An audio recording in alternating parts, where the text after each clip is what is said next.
Welcome back to another Post Media Senators panel. I'm Bruce Garriock, joined by the legendary broadcast team of Dean Brown and Gord Wilson. Guys, great to have you with me virtually here. It's been a pretty busy off season after a very quiet 6 or 7 months, but the last month has really heated up. Just your take, Dean, on the changes that have been made thus far. Well, I think it's the official torch passing. I think if you go back to last year and moving JG Pajot and this year moving Bobby Ryan, buying up Bobby Ryan, and then having Mark Borowiecki leave and go to free agency and unable to sign him, or he doesn't want to sign, or whatever happened there. I think you now have the official torch passing. This is now Brady Tkachuk and Shabbat's team, and now Matt Murray's team. And so I think it's, the next stage of the rebuild. And I don't think the rebuild is close to finished, but it's that next stage where the torch has been passed off to the young guys, and it is now their team.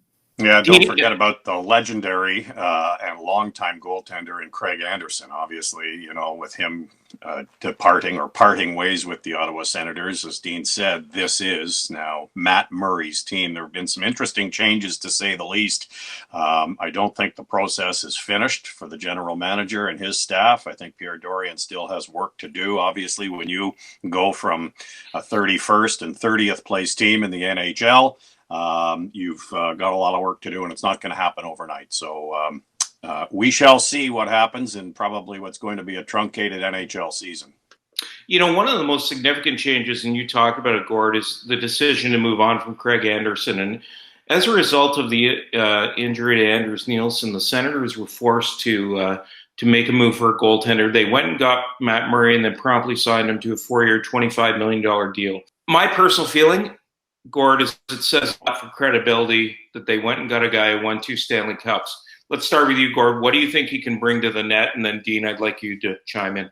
Well, the Senators for a number of years, and in particular the last couple of seasons, have stockpiled their goaltending talent. And a lot of people outside the organization feel that this is a team that does have a lot of potential in goal. But as it stands right now, or before it stood before Matt Murray, it was potential. With the signing of Matt Murray, they instantly get a wealth of credibility. First of all, when you're 26 years old and you've won 2 Stanley Cups, it speaks volumes for how a young man can perform under pressure. And Matt has certainly done that. Has he had an off year or two? Yes, I think he has. But at the same time, the fact that he was extremely excited to join the Ottawa Senators, and I think we're going to talk a little bit about more players being acquired and excited to join this hockey club. That it all starts in goal, and to have a number one goaltender at his age under contract for the next 4 years bodes very, very well for the organization. I think for me, when I look at it, I agree with everything Gord said. For me, I don't think anybody was surprised Craig Anderson wasn't re-signed. And I think that it's obviously very clear that they went out and got themselves a number one goaltender in Matt Murray. But I don't think that answers a whole bunch of other questions. Like, for example, Anders Nielsen. He's still suffering the effects of a concussion. Apparently has not been on the ice yet. So what happens to him? Is there a possibility that he doesn't play again? Is he a guy who's going to be on LTIR? And as Gord said, there's a lot of other questions in that Ottawa has a ton of goaltenders. And there's only so many places that you can play them. You've got Matt Murray now. You still got Nielsen. You got Holberg. You got Gustafsson. You got Decord. You got Mandalise. You got Sogard coming. And now you got the Finnish kid that they drafted this year, Marilainen. So Ottawa has a ton of goaltenders, and they all have to have some place to play. Now, with Sogard and Marilainen, they're in junior, so you don't have to worry about that. But, you've got some upward progression here with some guys. So where do they go? And I think there's going to be some very interesting moves down the road here. And also with expansion coming, you may lose a goaltender in expansion. I think there's some very interesting storylines we're all going to have to watch regarding Ottawa's goaltending, and not so much at the NHL level. That one's pretty clear. It's going to be Matt Murray and either Nielsen or Holberg. I think that's a fait accompli. What happens with all the other guys, though? I think that's a bigger question. I think that's going to be really interesting to watch. I think the most impressive part of that dissertation was you naming every one of those goaltenders. That was unbelievable. I couldn't name them all. I'm not sure Gordy could either. One of the things you said, yeah, you could. Yeah, that's true. One of the things that did happen, though, Dean, is the Senators signed Evgeny Dadonov from the Florida Panthers, easy for me to say, to a 3-year, $15 million deal. I think that there is another sign that this team wants to improve next season. They were able to get a top flight free agent. Yeah, for sure. And obviously, when you bought out Bobby Ryan, it gives you some more financial flexibility, but also it goes, I'm not going to say a long ways, but it gets you started in filling what is right now an organizational gap and a big one. Dadonov is a left-handed shot, but he can and does prefer to play the right wing. And Ottawa, as an organization, not just at the NHL level, Bruce and Gord, but like at the entire organizational level, is so light on the right side at forward. You know, organizationally, who do you have as actual right wingers, guys who are right shots, who play right wing? You've got Connor Brown, if he resigns. You've got Batherson, Watson, Shaw, and Johan Davidson.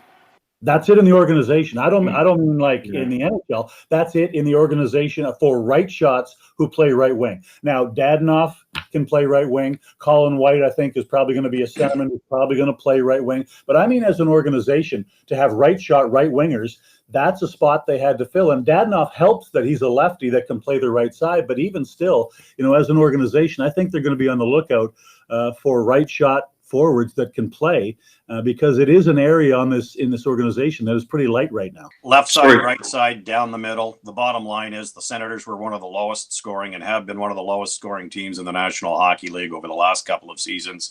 To end that drought, you have to find scoring. And General Manager Pierre Dorion identified who the unrestricted free agents were going to be, who could help the organization in that regard. And Dadonov obviously is a player who has scored a lot of goals over the last 3 seasons. He was it was a necessary evil, if you will, to acquire him and get him signed long term. Well, I had a chance, Gordon, just a small point here. I had a chance to speak to Bob Boughner, who obviously coached him for 2 years in Florida, is now the head coach of San Jose Sharks. One of the things he said, and one of the things the three of us talked about a lot last year, was power play. Dadonov can be a good bumper on the power play, Gord. If he can help there just a little bit, that'll make an impact, won't it? Well, absolutely. And I think, you know what, that void was supposed to be filled by Bobby Ryan, a healthy Bobby Ryan. It just didn't happen. This team, let's be honest, needs help in a lot of areas, including the power play. Special teams are massive in the National Hockey League these days. So if this young man at 31 years of age can contribute offensively on the power play at even strength, it's an added bonus, obviously. But yes, the general manager had to go out and find some help, and the coach got it. This next one is obviously time sensitive with the arbitration hearing Thursday morning for Connor Brown. Dean, you brought him up earlier. I look at that situation right now. To me, one way or another, Connor Brown is going to be in camp unless they really can't come to an agreement and trade him before the arbitration hearing. But one of the things I would say, Dean, is that if this goes as planned, Connor Brown will get pushed down the lineup. And that's just the way it's going to be. He's an effective player for this team, but they don't want to overpay him either.